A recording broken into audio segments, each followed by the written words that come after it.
Hello everybody and welcome back yet again to another daily update video. My name is CryptoStash and I hope you're having an amazing new week. Currently it is Monday and let's get right to the charts. As you can see, Bitcoin is right now still in this downtrend. There is a very important pattern that everybody is talking about right now, and it is this exact pattern that we have right here. As you can see, Bitcoin is looking like it is creating another bear flag towards the downside, like the one that we had exactly right here, as you can see. And after this bear flag was formed, Bitcoin took around 21% correction to the downside.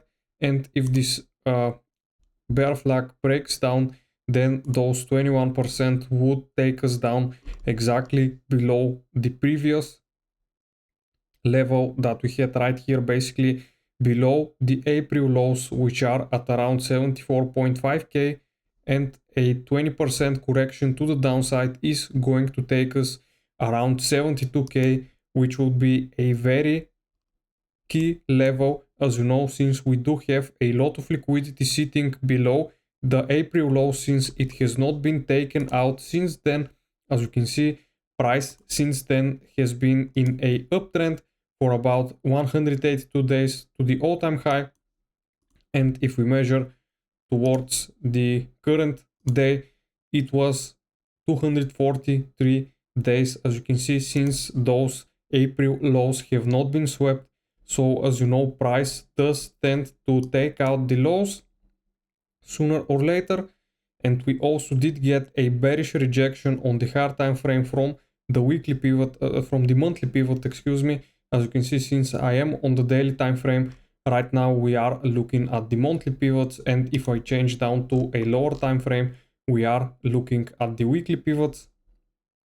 So right now, let's get to the daily pivots for Bitcoin. As you can see, right now Bitcoin did take a correction of around 2.7%, and right now, as you can see, we are consolidating exactly at the weekly pivot, which is around 89.9k for the day.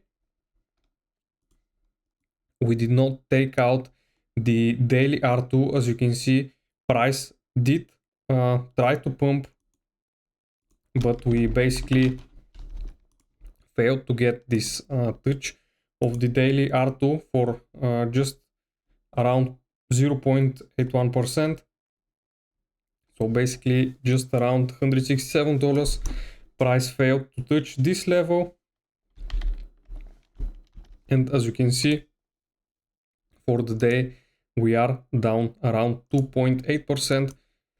While price is finding right now support right here, consolidating, it is very possible, since we are in a downtrend, that we go all the way down to either the daily S1 or the S2, or maybe even S3, which would be around 85.8k. And if we go on the weekly pivots, as you can see, our weekly pivot is currently right now trading around 89.4k. Basically, this is the new pivot. It has not yet been tested.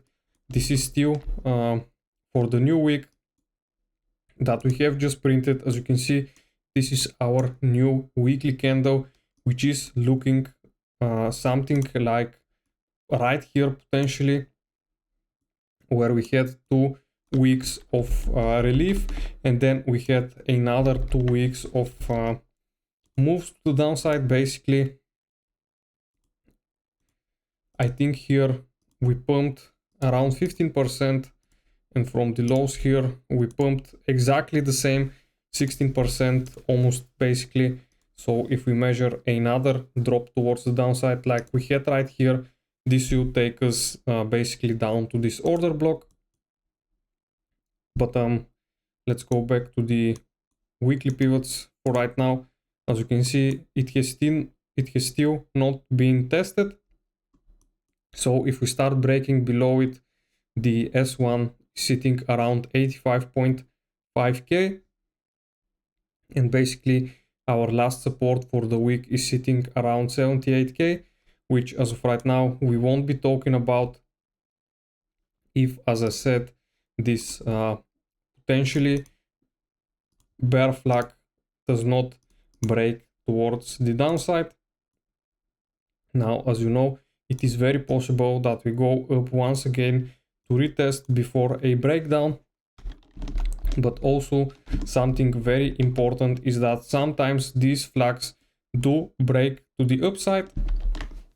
So this is still a scenario that is possible, but since we are, as I said, in a strong downtrend right now, the more possible scenario would be a drop down towards this macro order block that we have right here. Now let's look at Ethereum. As you can see, Ethereum for today did test the monthly pivot once again, as you can see right here on the higher time frame, and as of the weekly time frames, basically you can see the R1 has not been tested. The weekly pivot sitting right around $3,000, so $3,000 very key for Ethereum. If we start losing it, of course, we are going to see potentially lower price targets around the macro golden pocket that we have right here, which is basically these previous range highs, as you know, which have already been tested twice.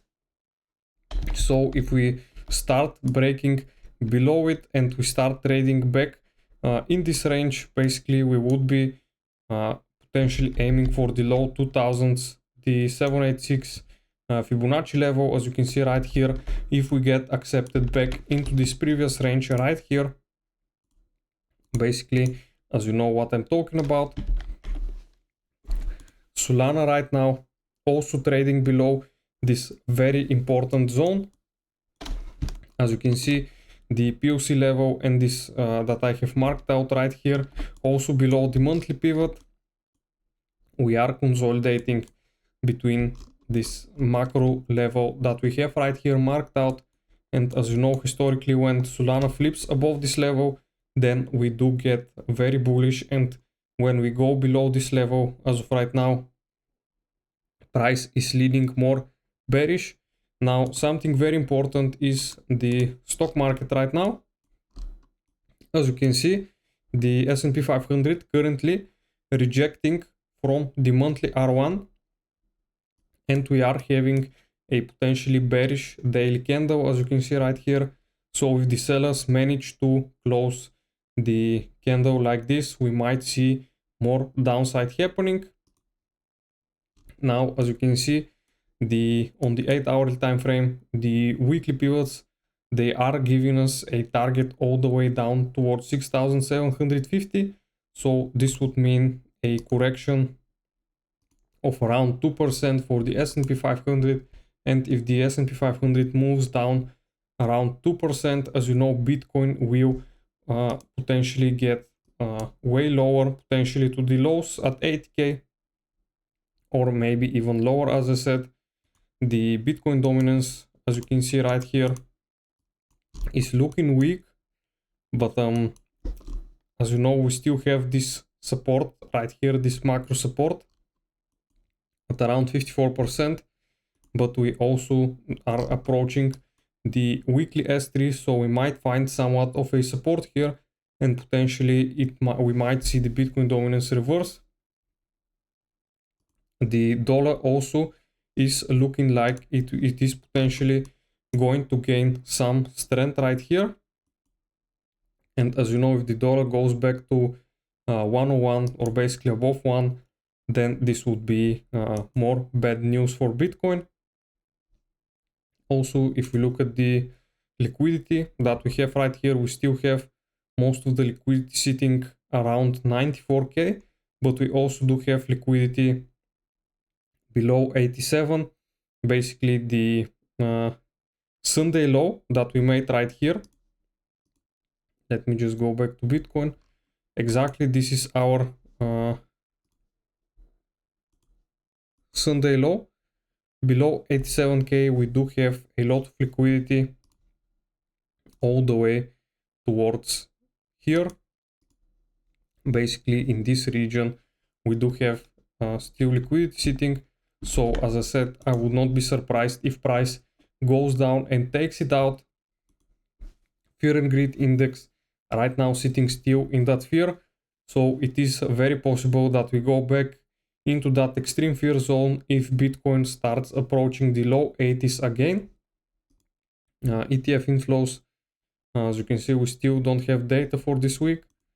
Long versus shorts ratio, we of course have more sellers in the market as of right now.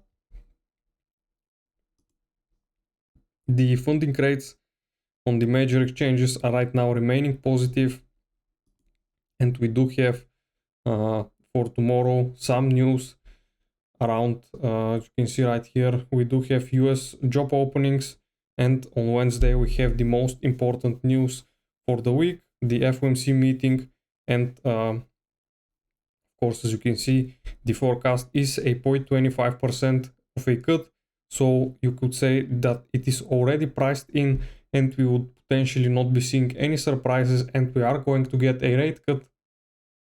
So this will give us some very nice volatility in the market. Of course, you would wanna look away from the charts during those news and wait a bit, since the market is going to be very volatile. There might be fake moves and you don't want to get liquidated. And of course, all of this is not a financial advice, guys. Always do your own research. And I think this covers it for today's update video. I hope you liked it and I'll see you again in the next one. Bye.